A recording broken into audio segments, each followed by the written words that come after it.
Morning, welcome to 95 news. ప్రతిక్షణం ప్రజాక్షేమం కోసం. ముందుగా పేపర్ వార్త కార్యక్రమానికి స్వాగతం.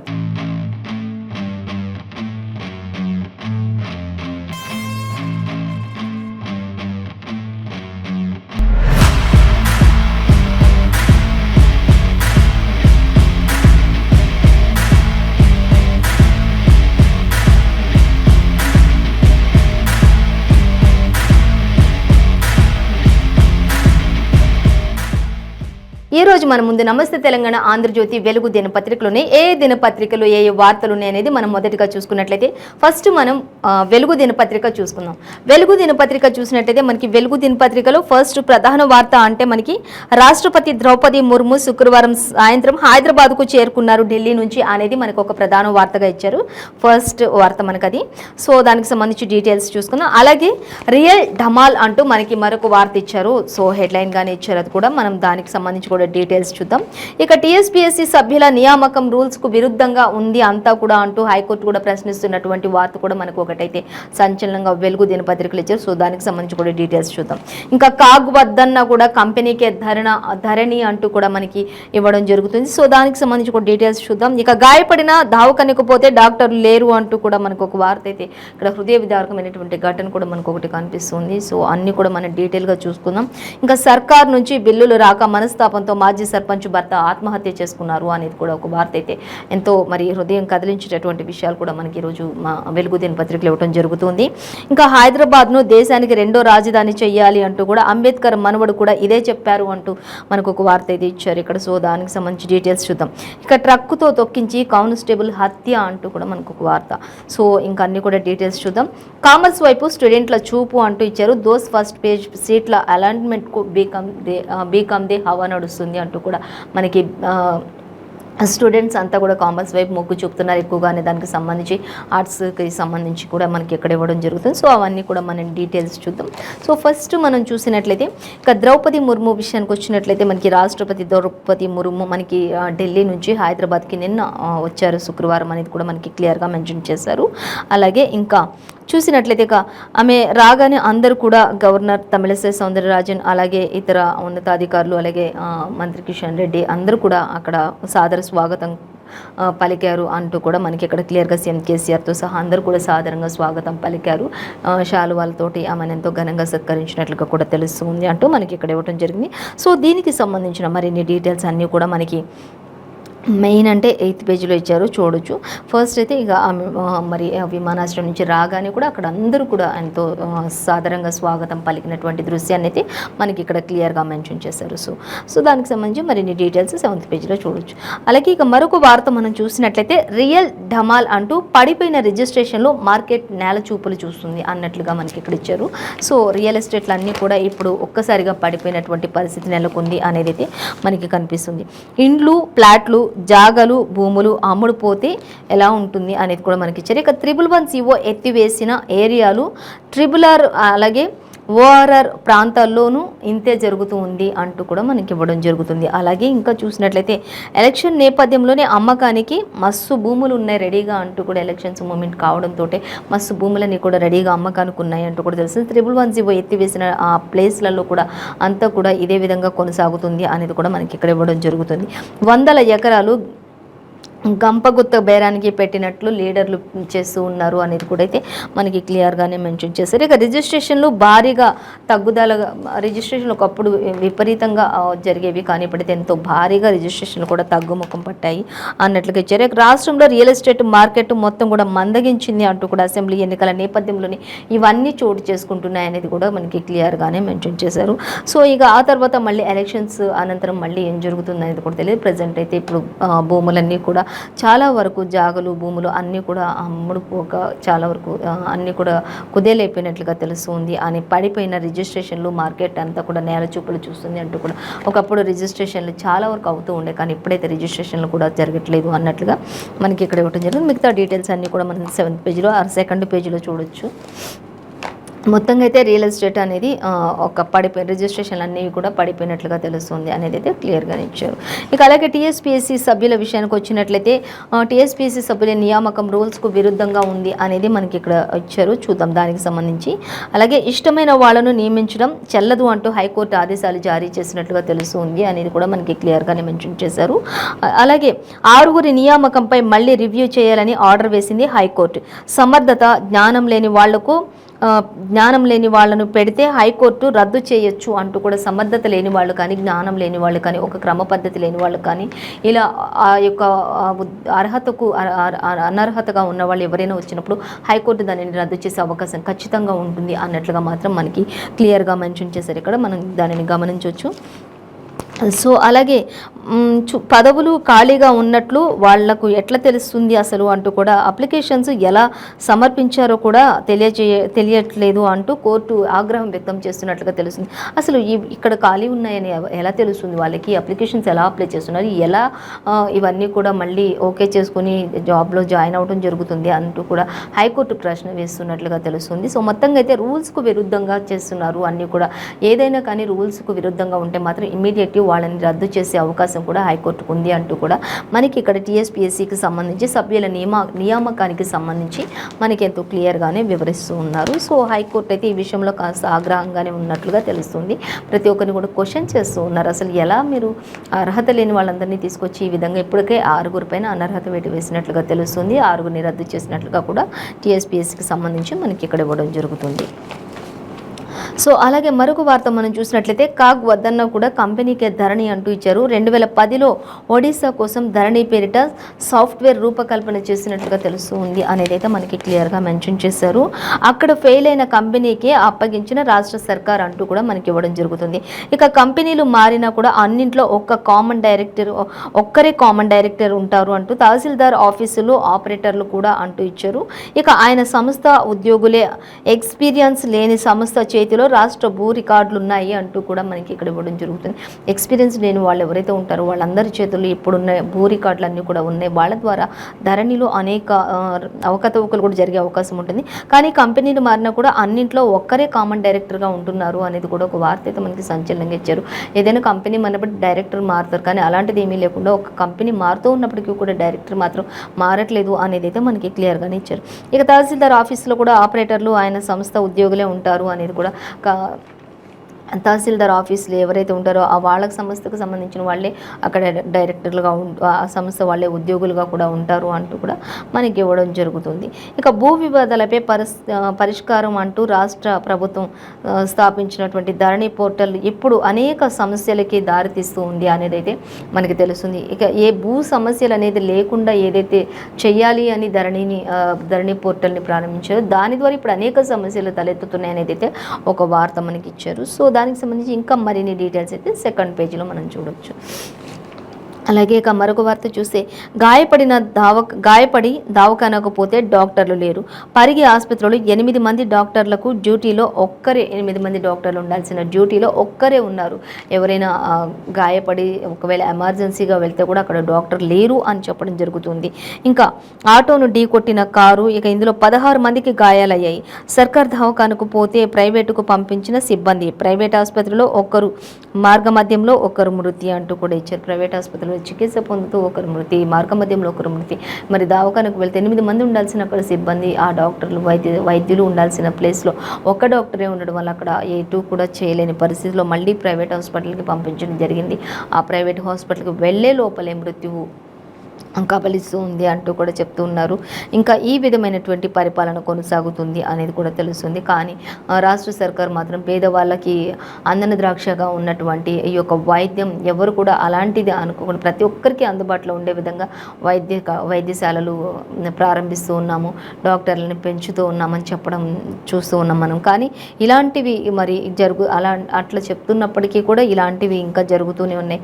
గవర్నమెంట్ హాస్పిటల్లో డాక్టర్స్ కూడా లేని పరిస్థితి కొనసాగుతున్నట్లుగా మనం కొన్ని ప్రాంతాల్లో చూడొచ్చు. అలాగే ఇక సర్కార్ నుంచి బిల్లులు రాక మనస్తాపంతో మాజీ సర్పంచ్ భర్త ఆత్మహత్య చేసుకున్నారు అనేది అయితే మనకు ఒక వార్త సంచలనంగా కనిపిస్తుంది. హన్మకొండ జిల్లా భీమదేవరపల్లి మండలం కొత్తపల్లిలో జరిగింది ఈ ఘటన అంటూ కూడా చెప్తారు. అయితే బిల్లులు వస్తాయి అని ఆశ పెట్టుకొని ఆ సర్పంచ్లు ఎవరైతే ఉంటారో వాళ్ళందరూ కూడా ఆయా ప్రాంతాలు వాళ్ళకి సంబంధించిన ఆ యొక్క జిల్లాలో వాళ్ళ యొక్క ప్రాంతానికి సంబంధించి అన్ని ఏర్పాట్లు చేశారు. అన్నీ కూడా పనులన్నీ మరమ్మతులు చేపడతారు. వాళ్ళ సొంత నిధులతో అన్నీ చేశారు. కానీ బిల్లులు రాక ఆ సమయానికి వాళ్ళు ఏం చేయలేని పరిస్థితిలో మరి మనస్తాపానికి గురై బలవన్ మరణాలకు మరి ఆత్మహత్యలకు పాల్పడుతున్నటువంటి దుస్థితి కూడా నెలకొంది ప్రస్తుతానికి అంటూ మనకి ఇక్కడ ఇచ్చారు. ఇంకా అలాగే చూసినట్లయితే 5-6 ఏళ్ల కిందట పంచాయతీ బిల్డింగ్ పనులు చేసిన చంద్రయ్య ఆ తర్వాత 8 లక్షల దాకా కూడా పెండింగ్లో పెట్టిన సర్కారు. అప్పటి నుంచి 8 లక్షల వరకు సర్కారు పెండింగ్లో పెట్టింది. ఇప్పటి వరకు 1 రూపాయి కూడా రాలేదు. దాంతో అనేక చోట్ల అప్పులు చేయాల్సి వచ్చింది. ఆ అప్పులు తీరకపోవడంతో ఈ విధమైనటువంటి ఘటన చోటు చేసుకోవాల్సి వచ్చింది అంటూ కూడా ఇచ్చారు. అలాగే ఇంకా 20 గుంటలు అమ్మినా కూడా అప్పు తీరకపోవడంతో మనోవేదన చెందాడు. ఖర్చు చేసిన వివరాలన్నీ రాసిపెట్టి ఉరేసుకుని బలవన్ మరణానికి పాల్పడినటువంటి సర్పంచ్ భర్త అంటూ కూడా మనకి ఇక్కడ ఇవ్వడం జరుగుతుంది. అయితే ఆయా పనులన్నీ కూడా వాళ్ళకు సంబంధించిన పనులన్నీ కూడా వాళ్ళు ఉంటున్నటువంటి ఏ ప్రాంతానికి అయితే వాళ్ళు సర్పంచ్ ఆ ప్రాంతం అంతా మరి ప్రజలకు అనుగుణంగా నడుచుకోవాలి కాదు, ప్రజలకు నచ్చే విధంగా చేయాలి కాదు, ప్రజలందరికీ నచ్చే విధంగా చేసి వాళ్ళకు ఉన్నటువంటి ఎకరాల భూములు అమ్మి కూడా వాళ్ళు లక్షల అప్పులు పెట్టి మరి ప్రభుత్వం ఈ బిల్లులు పంపిస్తుంది కదా అని చెప్పేసి వాళ్ళు ఆశ పెట్టుకొని అవన్నీ కూడా చేయించిన తర్వాత చివరికి మరి బిల్లులు రాక పెండింగ్లో పడిపోయి అవి సంవత్సరాలు గడుస్తున్నా కూడా వారికి ఉన్న ఆస్తులు అమ్మి అయినా కూడా అప్పులు తీరకపోవడంతో అవన్నీ కూడా రాసి పెట్టి ఆ బలవన్ మరణానికి పాల్పడినట్లుగా తెలుస్తూ ఉంది అనేది అయితే మనకి ఇక్కడ ఇచ్చారు. హన్మకొండ జిల్లా భీమదేవరపల్లి మండలంలో కొత్తపల్లిలో ఈ ఘటన చోటు చేసుకుంది అనేది కూడా సర్కార్ యొక్క పనితీరు ఈ విధంగా ఉంది అంటూ కూడా మరి సర్కార్ పూర్తి బాధ్యత వహించాలి ఇప్పుడు అంటూ కూడా మనకి ఇక్కడ ఇవ్వడం జరుగుతుంది. సో ఇక మరొక వార్త చూసినట్లయితే హైదరాబాద్ను దేశానికి 2వ రాజధాని చేయాలి అంటూ అంబేద్కర్ మనవడు కూడా ఇదే చెప్పాడు అంటూ మనకి ఇక్కడ ఇచ్చారు. అన్ని పార్టీలు చర్చించి నిర్ణయం తీసుకోవాలి ఖచ్చితంగా అంటూ మీడియాతో మాజీ గవర్నర్ విద్యాసాగర్ రావు మాట్లాడుతూ ఉన్నారు. ఇప్పుడు హైదరాబాద్ ఉన్న పరిస్థితిలో చాలా మరి అన్ని విషయాల్లో కూడా ఎంతో ముందుకు వెళ్తూ ఉంది. ప్రపంచంలోనే ప్రతి ప్రాంతం నుంచి కూడా ఒకరు ఇక్కడ ఉండడం జరుగుతుంది. కాబట్టి ప్రతి ఒక్కరు కూడా ఇక్కడ నివసించగలుగుతున్నారు. అన్ని సాఫ్ట్వేర్ కంపెనీలు కావచ్చు, అన్ని పెద్ద కంపెనీలు కావచ్చు, అన్ని హబ్స్ కూడా ఇక్కడ ఉన్నాయి. కాబట్టి ఇప్పుడు హైదరాబాద్ని 2వ రాజధానిగా కూడా చేయాలి. ప్రతి ఒక్క పార్టీ అంటే పార్టీలకు అతీతంగా అందరూ కూడా కలిసి ఒక నిర్ణయానికి వచ్చి ఈ విషయాన్ని మరి ఒక కొలిక్కి తీసుకురావాలి. 2వ రాజధానిగా హైదరాబాద్ను నియమించాలంటూ అంబేద్కర్ యొక్క మనవడు కూడా ఇదే చెప్పారు అంటూ కూడా మరి మాజీ గవర్నర్ విద్యాసాగర్ రావు కూడా మీడియాతో చెప్పినట్లుగా మనకి ఎక్కడ ఇచ్చారు. సో దీనికి సంబంధించిన మరిన్ని డీటెయిల్స్ సెకండ్ పేజీలో అయితే మనం చూడొచ్చు. ఇంకా అలాగే మరొక వార్త మనం చూసినట్లయితే ట్రక్కుతో తొక్కించి కానిస్టేబుల్ హత్య, కర్ణాటకలో ఇసుక మాఫియా ఘాతుకం ఇది అంటూ మనకి ఇక్కడ ఇవ్వడం జరుగుతుంది. ఇక డ్రైవర్ను అరెస్ట్ చేసి కేసు నమోదు చేసిన పోలీసులు, అలాగే బాధిత కుటుంబాన్ని ఆదుకుంటామని మంత్రి ప్రియాంక్ ఖార్గే హామీ ఇచ్చినట్లుగా తెలుస్తూ ఉంది అనేది మనకి అయితే ఇచ్చారు. సో మరిన్ని డీటెయిల్స్ 5th పేజీలో చూడొచ్చు. సో మరొక వార్త మనం చూసినట్లయితే కామర్స్ వైపు స్టూడెంట్ల చూపు అనేది చూడొచ్చు. అలాగే ఫస్ట్ చూసినట్లయితే దోస్త్ ఫస్ట్ పేజ్ సీట్ల అలాట్మెంట్లో బీకామ్దే హవా నడుస్తుంది. 3వ వంతు ఆప్షన్లు ఆ సీట్ల కోసమే జరుగుతూ ఉన్నాయి. జాబ్ ఆఫర్లు ఎక్కువగా ఉండటంతోనే స్టూడెంట్స్ అంతా కూడా ఎక్కువగా కామర్స్ వైపు మొగ్గు చూపుతున్నారు అనేది అయితే మనకి ఇక్కడ ఇచ్చారు. ఇక అలాగే ఎంప్లాయ్మెంట్ పెరగడమే దీనికి కారణం అంటూ కూడా చెప్తూ ఉన్నారు. ఇక ప్రొఫెసర్స్ అంతా కూడా మరి స్టూడెంట్స్ ఎక్కువగా మొగ్గు చూపుతున్నారు కాబట్టి ఇటువైపు ఎక్కువగా మొగ్గు చూపుతున్నారు. దీంట్లో ఎక్కువ అవకాశాలు కూడా ఉన్నాయి. దీంట్లో ఎక్కువగా ఉద్యోగ అవకాశాలు రావడం వల్ల కూడా స్టూడెంట్స్ అంతా కూడా దీనిపై పట్టు ఎక్కువగా సాధిస్తూ ఉన్నారు అనేది కూడా మనకి ఇక్కడ క్లియర్గా ఇచ్చారు స్టడీకి సంబంధించి. సో ఇంకా దీనికి సంబంధించి కూడా డీటెయిల్స్ మనం సెకండ్ పేజీలో చూడవచ్చు. సో మరొక వార్తాపత్రిక మనం చూసినట్లయితే ఆంధ్రజ్యోతి దినపత్రిక చూద్దాం. ఆంధ్రజ్యోతి దినపత్రిక చూసినట్లయితే మనకి ఆంధ్రజ్యోతిలో ఫస్ట్ ప్రధాని గురించి ఇచ్చారు. మనకి మోదీ రాశారు పాడారు అంటూ ఒక వార్త మనకి ఇచ్చారు. అలాగే ఓబీసీ జాబితాలో మరో 80 కులాలు అంటూ మనకి ఇక్కడ ఇవ్వడం జరుగుతుంది. అలాగే ప్రయాణంలో దొంగతనాలకు రైల్వే బాధ్యత లేదు అంటూ ఒక వార్త అయితే మనకి క్లియర్గా ఇచ్చి సో దానికి సంబంధించి కూడా డీటెయిల్స్ చూద్దాం. ఇక సచివాలయంలో నీళ్లు బంద్ అంటూ మరి ఇప్పుడు నూతనంగా ప్రారంభించినటువంటి సచివాలయానికి సంబంధించి కూడా మనకి ఇక్కడ ఇచ్చారు. నీళ్లు బంద్ అయినట్లుగా తెలుస్తుంది అంటూ హెడ్లైన్ ఇచ్చారు. సో దానికి సంబంధించి డీటెయిల్స్ చూద్దాం. అలాగే ఇంకా కారులో కొట్లాట, ఆశావాహులు సిట్టింగ్ల మధ్య కుమ్ములాటలు జరుగుతూ ఉన్నాయి, కారు బేజారైపోతూ ఉంది అంటూ మనకు ఒక వార్త అయితే ఇచ్చారు. ఇక అన్ని డీకే కనుసన్నల్లోనే జరుగుతూ ఉన్నాయి అంటూ చేరికల నుంచి ట్రబుల్ షూటింగ్ వరకు అంతా కూడా అంటూ మరొక వార్త అయితే మనకి ఇక్కడ ఇచ్చారు. సో చూద్దాం. ఇక టీఎస్పీసీలో ఏం నియామకాలు అసలు అంటూ కూడా ఒక క్వశ్చన్ మార్క్ పెట్టారు. హైకోర్టు దీనికి సంబంధించి మరి అన్ని క్వశ్చన్స్ కూడా వేస్తున్నట్లుగా తెలుస్తుంది. హైకోర్టుకు సంబంధించి కూడా మనం చూద్దాం. అలాగే ఇక దశాబ్ది ఉత్సవాల్లో ఎండనబడి అంటూ ఇచ్చారు. సో దానికి సంబంధించి చూద్దాం. ఇంకా గడప వద్దే పరిష్కారం అంటూ మంత్రి కేటీఆర్ చెప్తూ ఉన్నారు. ఇంకా ఇప్పుడు ఏ పరిష్కారం ఉన్నా కూడా గడప వద్దకే వచ్చి అవన్నీ కూడా పరిష్కారం చేస్తామంటూ ప్రతి సమస్య పరిష్కారం చేసే దిశగా ముందుకు వెళ్తుంది తెలంగాణ రాష్ట్ర ప్రభుత్వం అంటూ మనకి మంత్రి కేటీఆర్ కూడా చెప్తున్నారు. అందుకే వార్డు పరిపాలన వ్యవస్థ కూడా స్థాపిస్తూ ఉన్నాము అనేది కూడా ఆయన చెప్తూ ఉన్నారు. సో అలాగే మరొక వార్త చూస్తే ఇక 48 గంటల్లోనే నివేదిక ఇవ్వండి అంటూ బాసిర IIITలో మరణాలపై అధికారులకు గవర్నర్ ఆదేశాలు జారీ చేసినట్లుగా తెలుస్తుంది. ప్రతి ఒక్క మరణంపై 24 గంటల్లో ప్రతి ఒక్కటి క్షుణ్ణంగా వివరాలు ఇవ్వాల్సిందే అంటూ కూడా ఆవిడ ఆర్డర్ ఇచ్చినట్లుగా తెలుస్తుంది. అలాగే ఇంకా కట్టేసి హింసించి అంటూ ఒక వార్త ఇచ్చారు మనకి. సో చూద్దాం దాన్ని కూడా. ఇక 10th కుర్రాన్ని తగలబెట్టేశారు. దారిలో కాచి కొట్టి కాళ్ళు కట్టేసి పెట్రోల్ పోసి నిప్పు పెట్టారు అనేది మనకు ఒక వార్త అయితే ఇచ్చారు. సో దానికి సంబంధించి కూడా డీటెయిల్స్ అన్నీ చూద్దాం. ఫస్ట్ మనం ప్రధానంగా చూసినట్లయితే మోదీ రాశారు పాడారు అనేది చూస్తే ఆరోగ్యానికి తృణధాన్యాలు చేసే మేలు ఎంతగా ఉంటాయో అనే దాని గురించి మోదీ చెప్పారు. ఆయనే రాశారు, ఆయనే పాడారు ఒక పాట అంటూ మనకి ఇక్కడ ఇచ్చారు. ఇక తృణధాన్యాలు చేసే మేలు గురించి గాయని పాల్గొనితో కలిసి ఆయన కూడా పాట పాడారు ప్రధాని మోదీ. ఇంగ్లీష్ హిందీ భాషల్లో విడుదలని ఈ గీతం అంటూ కూడా మనకి ఇక్కడ తృణధాన్యాలు చేసే మేలు ఏ విధంగా ఉంటుందనే దానికి సంబంధించి ప్రధాని మోదీ ఇక్కడ మనకి చెప్తూ ఉన్నట్లుగా. సో సింగర్తో పాటు ఆయన కూడా పాట కలిపారు అంటూ కూడా ఇక్కడ మనకి ఇవ్వడం జరుగుతుంది. ఇక ఓబీసీ జాబితాలోకి మరో 80 కులాలు, తెలంగాణ నుంచే 40 కులాలు వచ్చాయి. ఏపీ, మహారాష్ట్ర, హిమాచల్, పంజాబ్, హర్యానా రాష్ట్రాల నుంచి అభ్యర్థనలు చాలా వాటికి ఎన్సీబీసీ ఆమోదం కూడా తెలిపినట్లుగా తెలుస్తుంది అనేది మనకైతే ఇచ్చారు. సో ఈ కులాలకు సంబంధించి జాబితాల్లోకి మరో 80 కులాలు చేరాయి. వాటికి సంబంధించి ఏ ఫెసిలిటీస్ ఉండబోతున్నాయి అనే దానికి సంబంధించి డీటెయిల్స్ మనకి 10th పేజీలో ఇచ్చారు, చూడొచ్చు. ఇంకా రైల్వే ప్రయాణం చేస్తున్నప్పుడు ప్రయాణంలో దొంగతనాలకు రైల్వే బాధ్యత ఉండదు అంటూ ప్రయాణికులే జాగ్రత్తగా ఉండాలి అంటూ సుప్రీంకోర్టు తీర్పిచ్చినట్లుగా తెలుస్తుంది. ఇప్పటి వరకు రైల్వేలో ప్రయాణం చేస్తున్నప్పుడు అక్కడ ఏదైనా వస్తువులు కానీ ఏమైనా పోయినప్పుడు మరి అక్కడ ఆ యొక్క బోగీలలో ఏదైనా జరిగినప్పుడు అక్కడ రైల్వే అధికారులకు సంబంధించి ఉండేది. కానీ ఇప్పుడైతే అలాంటిది ఏమీ ఉండదు. ఖచ్చితంగా ఎవరైతే ప్రయాణం చేస్తారో ఆ ప్రయాణికులు వారి యొక్క సామాన్లు భద్రపరచుకోవడం అనేది వారి బాధ్యత పూర్తిగా అంటూ హైకోర్టు కూడా పూర్తిగా తీర్పునిచ్చేసినట్లుగా తెలుస్తుంది. సో సుప్రీంకోర్టు దీనికి సంబంధించి పూర్తి డీటెయిల్స్ కూడా ఇచ్చింది. సో ఎవరైనా ప్రయాణం చేస్తే ఖచ్చితంగా వారి సామాన్లు వారి భద్రతగా ఉండాలి అంటూ మనకి ఇవ్వడం జరుగుతుంది. అలాగే సచివాలయం విషయానికి వచ్చినట్లయితే సచివాలయంలో నీళ్లు బంద్ అనేది మనకు ఒక వార్త ఇచ్చారు. ఇంకా చూద్దాం. భవనం గ్రౌండ్ ఫ్లోర్ పైప్ లైన్లో సమస్య ఏర్పడినందుకే నీళ్లు బంద్ అయినట్లుగా తెలుస్తుంది. ఇక అన్ని అంతస్తులకు నిలిచిన నీటి సరఫరా అంటూ కూడా మనకి ఇవ్వడం జరుగుతుంది.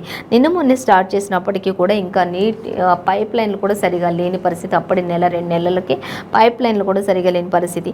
ఇక మంత్రులు, ముఖ్య కార్యదర్శులు అందరూ కూడా ఛాంబర్లకు, వాష్రూముల్లోనూ నీరు రాక ఇబ్బంది పడుతున్నటువంటి దుస్థితి అయితే ప్రస్తుతం ఉన్నటువంటి కొత్త సచివాలయంలో జరుగుతున్నటువంటి దుస్థితి అంటూ మనకి ఇక్కడ ఇచ్చారు.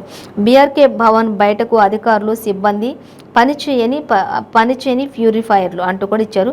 ఇక ప్రారంభించిన నెలన్నర కాకుండానే ఇబ్బందులు. తొలుత ఫిల్టర్ల నుంచి కూడా లీకేజీ అవుతున్నట్లుగా తెలుస్తుంది. ఇంకా అక్కడ మధ్యలో కొన్ని వాటర్ పైనుంచి కూడా ఫ్లోర్స్ నుంచి కూడా లీకేజ్ అవుతున్నట్లుగా తెలుస్తుంది వాటర్. అలాగే పైప్ లైన్స్ అన్నీ కూడా లీక్ అవుతున్నట్లుగా అక్కడంతా కూడా నీళ్ళంతా నిలిచిపోయి ఇంకా అక్కడంతా అధికారులు అందరూ కూడా ఇబ్బందులు పడినట్లుగా తెలుస్తుంది అంటే మనకి క్లియర్. స్టార్ట్ చేసిన నెలన్నరకే ఎన్ని ప్రాబ్లమ్స్ వస్తే ఇంకా ముందు ఇంకెన్ని ప్రాబ్లమ్స్ ఉంటాయి. బయటికి ఎంతో సుందరంగా అందమైన హంగులతో కనిపిస్తున్నటువంటి ఈ యొక్క సచివాలయం లోపలంతా కూడా అన్ని ప్రాబ్లమ్స్ తోటే ఉంది అంటూ కూడా అధికారులందరూ కూడా ఇబ్బంది పడుతున్నటువంటి పరిస్థితి. ఇంకా మెయిన్ అంటే అసలు వాటర్ లేకపోతే అక్కడ ఏది కూడా ఉండదు. అలాంటిది వాటరే ఫెసిలిటీయే లేదు అక్కడ అంటూ కూడా తెలుస్తూ ఉంది. ఇంకా తొలుత ఫిల్టర్ల నుంచి కూడా లీకేజీలు అవుతున్నాయి. నేడు నీటి కొరత ఎక్కువగా ఉంది.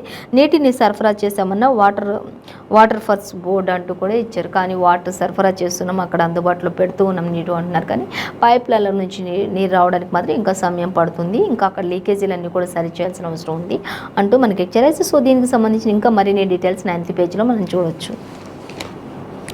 అలాగే ఇక కారులో కొట్లాట విషయానికి వచ్చినట్లయితే కారులో కొట్లాటలు ఆడుతున్నారు. నియోజకవర్గాల్లో నాయకుల మధ్య ఆధిపత్య పోరు ఎక్కువగా కొనసాగుతుంది.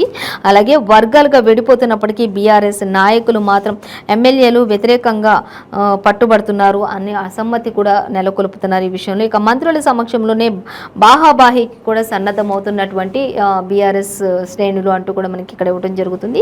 ఎన్నికలు సమీపిస్తుండటంతో తారాస్థాయికి విభేదాలు చేరుతున్నాయి. ఎవరు ఉంటారో ఎవరు పోతారో తెలియక, అసలు ఎవరిని ఏ పదవిలో ఉంచుతారో, ఎవరికి సీట్ కేటాయిస్తారు ఏంటి అనేది తెలియక ప్రతి ఒక్కరు కూడా అందులో ఉన్న వాళ్ళే, అందరూ ఎమ్మెల్యేలు కావచ్చు, ఎమ్మెల్సీలు కావచ్చు, వాళ్ళే ఒకరికొకరు తారతమ్యాలు ఏర్పరచుకుంటూ బాహాబాహికి సన్నద్ధమవుతూ ఉన్నారు అనేది అయితే మనకి క్లియర్గా కారులో కొట్లాటల గురించి మనకి ఇవ్వడం జరుగుతుంది.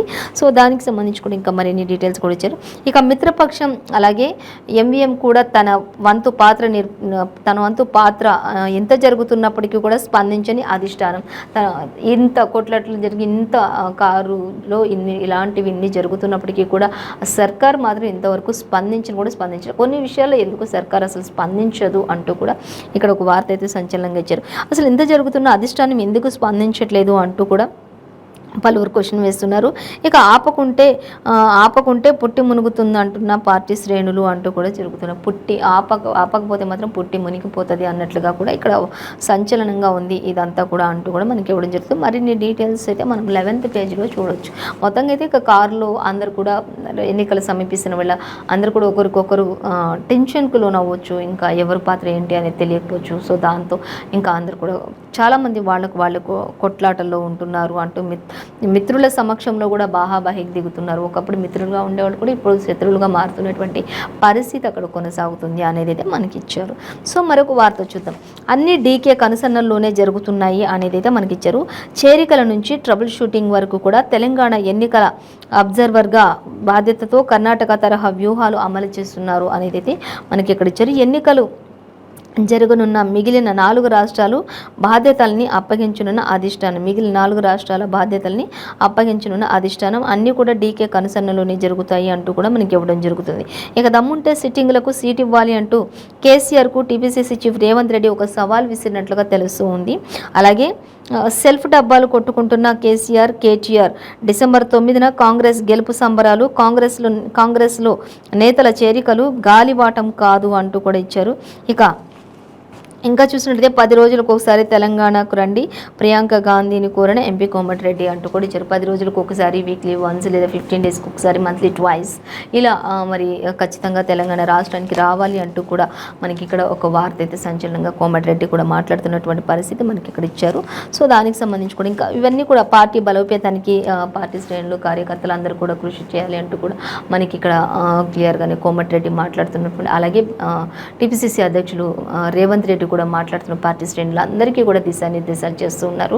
ఇంకా కేసీఆర్ సొంత సెల్ఫ్ డబ్బాలు కొట్టుకుంటున్నారు కదా, మీవన్నీ కూడా ఖచ్చితంగా డిసెంబర్ 9న కాంగ్రెస్ గెలుపు సంబరాలు మీరు చూస్తారు అంటూ కూడా వాళ్ళు ఎంతో ధీమాని వ్యక్తం చేస్తున్నటువంటి పరిస్థితి అయితే మనకి ఇక్కడ క్లియర్గానే మెన్షన్ చేశారు. సో అది మనం గమనించవచ్చు. సో అలాగే ఇంకా దీనికి సంబంధించి ఇంకా మరిన్ని ఇక ప్రియాంక గాంధీని కూడా 10 రోజులకు ఒకసారి రాష్ట్రానికి రావాలని చెప్పి కూడా ఆహ్వానిస్తున్నట్లుగా పార్టీ శ్రేణులు అందరూ కూడా కోరినట్లుగా ఆవిడ ఖచ్చితంగా రావడానికి కూడా సిద్ధంగా ఉన్నారు అనేది కూడా మనకి క్లియర్గానే మెన్షన్ చేశారు.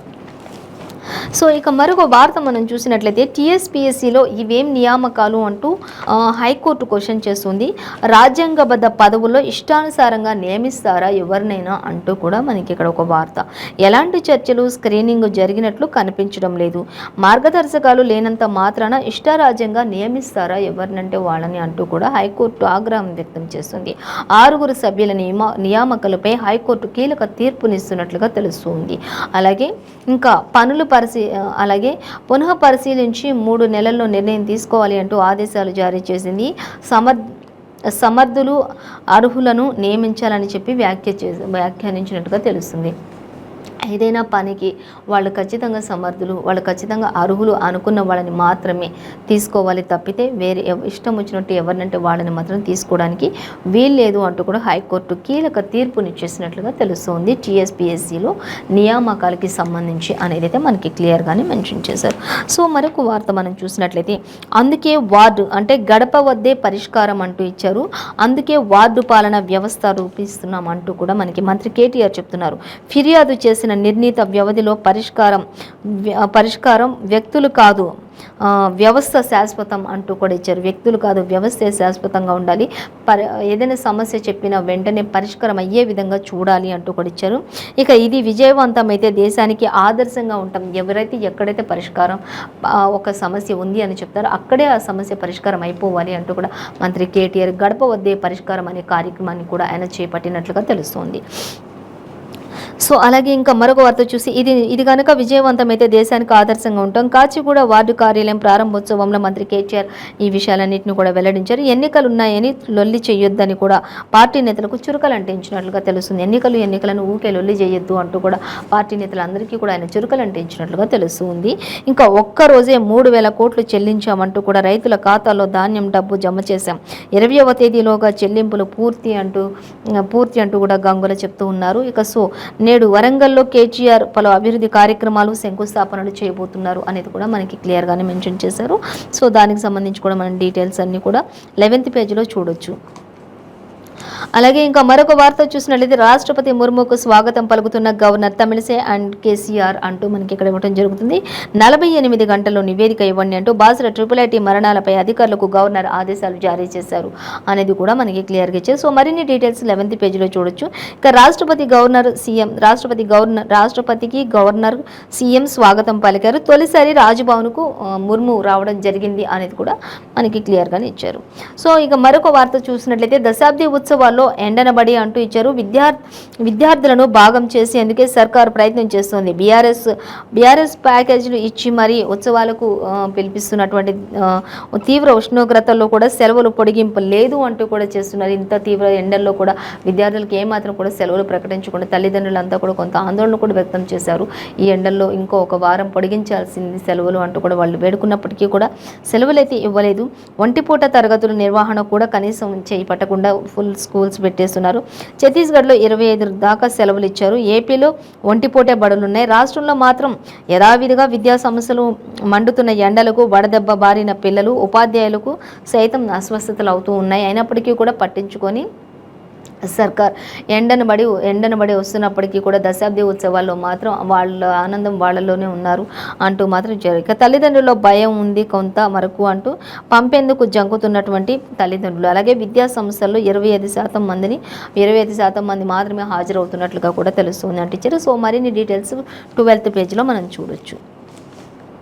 సో మరొక వార్త మనం చూసినట్లయితే 10th కుర్రాన్ని తగలబెట్టేశారు. దారి కాచి కొట్టి కాళ్ళు కట్టేసి పెట్రోల్ పోసి నిప్పు పెట్టారు అనేది అయితే ఒక వార్త అయితే ఇచ్చారు మనకి. ఏపీలోని బాపట్ల జిల్లా రాజూలులో ఘోరం జరిగింది అంటూ ఇచ్చారు. విద్యార్థి అక్కకి వెంకటేశ్వర రెడ్డి వేధింపులు. గ్రామంలో వైసీపీ అభిమానిగా చలామణి అవుతూ ఉన్నాడు అంటూ ఇచ్చారు. వేధింపులను అడ్డుకున్నాడని తమ్ముడిపై కక్ష కట్టి ట్యూషన్కు వెళ్తుండగా అడ్డగించి గతంలోనూ కూడా దాడి చేశారు. కానీ ఈసారి అయితే విపరీతమైన దారుణానికి పాల్పడ్డారు. ఇప్పుడు ఏకంగా హత్య చేసినట్లుగా తెలుస్తూ ఉంది అంటూ ఇచ్చారు. సో దీనికి సంబంధించిన మరిన్ని డీటెయిల్స్ అయితే మనకి 12th పేజీలో ఇచ్చారు. ఇక కట్టేసి హింసించి అంటూ మరొక వార్త ఇక్కడ ఇచ్చారు. చూద్దాం. హేమంత్ గ్యాంగ్ అరాచకం, విశాఖ ఎంపీ కుటుంబీకులకు నరకం చూపించారు అనేది కూడా ఇచ్చారు. ఫుల్ డీటెయిల్స్ అయితే మనకి ఇవ్వలేదు. సో మనకి స్మాల్ హెడ్లైన్గా మాత్రమే ప్రస్తావించారు. 12th పేజీలో మనకి డీటెయిల్స్ ఇచ్చారు. సో దాన్ని మనం గమనించవచ్చు. సో మరొక వార్తాపత్రిక మనం చూసినట్లయితే నమస్తే తెలంగాణ చూద్దాం. నమస్తే తెలంగాణ చూసినట్లయితే నమస్తే తెలంగాణలో మనకి ఫస్ట్ ప్రధాన వార్త అంటే అగ్రిటెక్లో తెలంగాణ గ్లోబల్ లీడర్గా ఉంది అంటూ మనకి ఇక్కడ ఇవ్వడం జరుగుతుంది. అంటే ఇంకా రైతుల కళ్ళలో ఆనందం చూస్తున్నాం అనేది ఒక తెలంగాణలో మాత్రం ఉంటుంది తప్పితే మిగతా అన్ని పేపర్లో కూడా అన్నదాతలు అందరూ కూడా రోడ్డెక్కి రాస్తారు కొలిచేస్తున్నారు అనే విధంగా మాత్రమే ఉంటాయి. ఇంకా ఒక్కరోజే 3,000 కోట్లు అంటూ ఇక్కడ మనకి రైతుల ఖాతాలో జమ చేశామంటూ మంత్రి కేటీఆర్ చెప్పడం జరుగుతుంది. సో ఆల్రెడీ ఇంతకుముందు పేపర్లో కూడా చూసాం. ఇక పట్టణానికి స్వచ్ఛ బడి అంటూ ఇచ్చారు. 71 కోట్లతో రాష్ట్ర వ్యాప్తంగా కూడా ఈ ఏర్పాట్లు చేస్తున్నామంటూ మంత్రి కేటీఆర్ కూడా చెప్పడం జరుగుతూ ఉంది. సో దీనికి సంబంధించి ఇంకా మరిన్ని డీటెయిల్స్ కూడా మనం చూద్దాం. ఇంకా రైట్ ఆఫ్ పై రణభేరి అంటూ ఇచ్చారు మనకి. సో దానికి సంబంధించి కూడా చూద్దాం. ఇక నాగపూర్లో నయా జెండా అంటూ కూడా మనకి క్లియర్గా ఇచ్చారు. సో దానికి సంబంధించి డీటెయిల్స్ చూద్దాం. ఇంకా 2.7 లక్షల కొలువులు మాయమైపోతున్నాయంటూ పిఎస్యూలో గల్లంతైన ఉద్యోగాలు ఇవి అంటూ కూడా చెప్తున్నారు. మరి ఇవన్నీ ఎక్కడికి వెళ్ళినట్లు అంటూ కూడా 10 ఏళ్లలో కొత్త ఉద్యోగాల సృష్టి దేవుడెరుగు కానీ ఉన్న ఉద్యోగాలకే మోదీ సర్కార్ ఎసరు పెడుతుందంటూ టీఎస్పీఎస్సీలోని 1.81 లక్షలు తగ్గిన పోస్టులు అంటూ కూడా మరి రానున్న ఉద్యోగాలు తర్వాత సంగతి దేవుడు ఎరుగుతాడు, కానీ అసలు ఉన్న ఉద్యోగాలను ఏం చేస్తున్నారు, ఏమైనట్లు అంటూ కూడా మనకి ఇక్కడ ఇచ్చారు. సో దానికి సంబంధించి మరిన్ని డీటెయిల్స్ 9th పేజీలో మనం చూడొచ్చు. మొత్తంగా అయితే ఉద్యోగాలు 2.7 లక్షల ఉద్యోగాలు మాయం చేసేసింది కేంద్ర ప్రభుత్వం అన్నట్లుగా మాత్రం మనకి ఇక్కడ ఇచ్చారు. సో ఇంకా డీటెయిల్స్ చూసినట్లయితే ఇక అగ్రిటెక్ తెలంగాణ గ్లోబల్ లీడర్ అనే దానికి సంబంధించి డీటెయిల్స్ చూసినట్లయితే వ్యవసాయానికి టెక్నాలజీ అనుసంధానంలో మేటిగా ఉంది తెలంగాణ రాష్ట్ర ప్రభుత్వం అనేది మనకి ఇచ్చారు. అలాగే ట్రిపుల్ పి పద్ధతి ఇతర రాష్ట్రాలు దేశాలకు అనుసరణీయంగా ఉంది అంటూ కూడా మనకి ఇవ్వడం జరిగింది. వరల్డ్ ఎకనామిక్ ఫోరం ప్రశంస నివేదికలు విడుదల చేసింది ఈ విషయంలో అంటూ కూడా మనకి క్లియర్గానే మెన్షన్ చేశారు. సో దానికి సంబంధించి కూడా మరిన్ని డీటెయిల్స్ కూడా మనం చూడొచ్చు. సో ఇంకా దీనికి సంబంధించి అన్ని డీటెయిల్స్ కూడా మనకి 5th పేజీలో ఇచ్చారు. మొత్తంగా అయితే అగ్రిటెక్లో మాత్రం తెలంగాణ అనేది ఒక గ్లోబల్ మొత్తం ప్రపంచంలోనే నెంబర్ 1 లీడర్ ప్లేస్లో ఉంది అనేది అయితే మనకి ఇవ్వడం జరుగుతుంది. సో ఇక హైదరాబాద్ పర్యటనకు వచ్చిన రాష్ట్రపతి ద్రౌపది ముర్ముకు శుక్రవారం బేగంపేట్ విమానాశ్రయంలో ఇంకా స్వాగతం పలుకుతున్న ముఖ్యమంత్రి కేసీఆర్ చిత్రంలో గవర్నర్ తమిళిసై కూడా ఉన్నారు అంటూ ఎంతో గౌరవంగా సాదర స్వాగతం పలికారు, శాలువాలతో ఘనంగా సత్కరించారు అనేది కూడా మనకి క్లియర్గా ఇచ్చారు. సో ఇంకా గవర్నర్ అలాగే సీఎం కేసీఆర్ కూడా స్వాగతం పలికి శాలువాలతో సత్కరించారు. ఇతరత్ర మంత్రులు కూడా ఉన్నట్లుగా మనం గమనించవచ్చు. అలాగే ఇంకా మరొక వార్త మనం చూస్తే ఒక్కరోజే 300 కోట్లు అంటూ శుక్రవారం రైతుల ఖాతాల్లోకి ధాన్యం డబ్బులు జమ చేశారు అంటూ ఇచ్చారు. ఇప్పటి వరకు చూసుకుంటే 9,168 కోట్ల చెల్లింపులు పూర్తయినట్లుగా తెలుస్తుంది అంటూ ఇచ్చారు. యాసంగి ధాన్యం సేకరణలో తెలంగాణ నెంబర్ 1లో ఉంది అనేది కూడా మనకి ఇక్కడ ఇవ్వడం జరుగుతుంది. అలాగే రైతుల నుంచి 6.5 లక్షల టన్నుల ధాన్యం కొనుగోలు చేసినట్లుగా తెలుస్తుంది అనేది కూడా మనకి క్లియర్గా ఇచ్చారు. ఇక రేపటితో ముగియనున్న యాసంగి వడ్ల కొనుగోలు అంటూ ఇచ్చారు. ఇంకా రేపటితో లాస్ట్, ఇంకా అందరి దగ్గర కూడా ఎక్కడ ఉన్నా కూడా కొనుగోలు కేంద్రాలన్నింటిలో కూడా మొత్తం కూడా ఈ యొక్క యాసంగి వడ్లని కొనుగోలు కేంద్రం లాస్ట్ కాబట్టి రేపటితో చివరి కొనుగోలుగా ఉంటుంది. కాబట్టి అందరూ కూడా తమ యాసంగి వడ్ల కొనుగోలు అన్నిటినీ కూడా ముగించుకోండి అంటూ కూడా మనకి ఇక్కడ ఇవ్వడం జరుగుతుంది. ఇక ఏపీలోనే ఆగిన నైరుతి అంటూ వాతావరణ శాఖకు సంబంధించి మనకి ఇక్కడ ఇచ్చారు. ఇప్పటికి కూడా ఎండలు ఇంకా దంచి కొడుతున్నాయి అంటూ కూడా పలువురు వాపోతున్నటువంటి పరిస్థితి. అధిక ఉష్ణోగ్రతలతో ఇంకా కూడా ఎండాకాలాన్ని తలపిస్తున్నటువంటి అధిక ఉష్ణోగ్రతలు నమోదవుతున్నాయి రోజు రోజుకి అంటూ కూడా మనకి ఇక్కడ ఇచ్చారు. ఇక ఏపీలోనే ఆగిపోయినటువంటి నైరుతిలో ఈసారి చాలా ఆలస్యంగా నైరుతి పవనాలు వస్తున్నాయి అనేది కూడా మనకి ఇక్కడ ఇవ్వడం జరుగుతుంది. అలాగే శ్రీహరికోట వద్ద మందగించిన ఋతుపవనాలు అంటూ ఇచ్చారు. 20 తర్వాతనే తెలంగాణలోకి రావడానికి అవకాశం ఉండొచ్చు ఋతుపవనాలు అంటూ కూడా మనకి ఇవ్వడం క్లియర్గానే ఇచ్చారు. సో మరిన్ని వాతావరణ శాఖకు సంబంధించిన డీటెయిల్స్ అయితే 5th పేజీలో మనం చూడొచ్చు. అలాగే ఇంకా టీఎస్పీఎస్సీ సభ్యుల రద్దు కుదరదు అంటూ 80 పేజీల తీర్పు వెలువరించిన హైకోర్టు అంటూ మనకి ఇక్కడ ఇచ్చారు. సో అలాగే నియామక ప్రక్రియపై కూడా పునర్సమీక్షకు ఆదేశాలు జారీ చేసినటువంటి పరిస్థితి కూడా ఇక్కడ మనకి కనిపిస్తుంది. సో ఈ రోజైతే మనకి ఏ పేపర్లో చూసినా కూడా ఇంకా రైతులకు సంబంధించి ఇంకా 300 కోట్ల వరకు కూడా రిలీజ్ చేసినట్లుగా తెలుస్తుంది. అలాగే ఇక సచివాలయం విషయానికి వస్తే అదంతా కూడా అక్కడ పైన చూడడానికి బాగుంది, కానీ లోపలన్నీ కూడా ప్రాబ్లమ్స్ ఫేస్ చేస్తున్నారు అనేది ఒకటి. ఇంకా అలాగే కారులో కొట్లాటలు, టీఎస్పీఎస్సీలో నియామకాల రద్దు గురించి హైకోర్టు సుప్రీం తీర్పునిచ్చినట్లుగా తెలుస్తుంది. ఇక కాంగ్రెస్ విషయానికి వస్తే అన్ని డిఎంకే కనుసన్నలోనే కొనసాగుతాయి అంటూ ఇలా అన్ని న్యూస్ కూడా సేమ్ యాజ్ ఇట్ ఈస్గా ప్రతి పేపర్లో కూడా ఇచ్చారండి. సో ఇదండి ఇవాళ పేపర్ వార్త కార్యక్రమాన్ని విశేషాలు. మరో పేపర్ వార్త కార్యక్రమంతో మళ్ళీ రేపు కలుసుకుందాం. అంతవరకు చూస్తూనే ఉండండి 95 న్యూస్.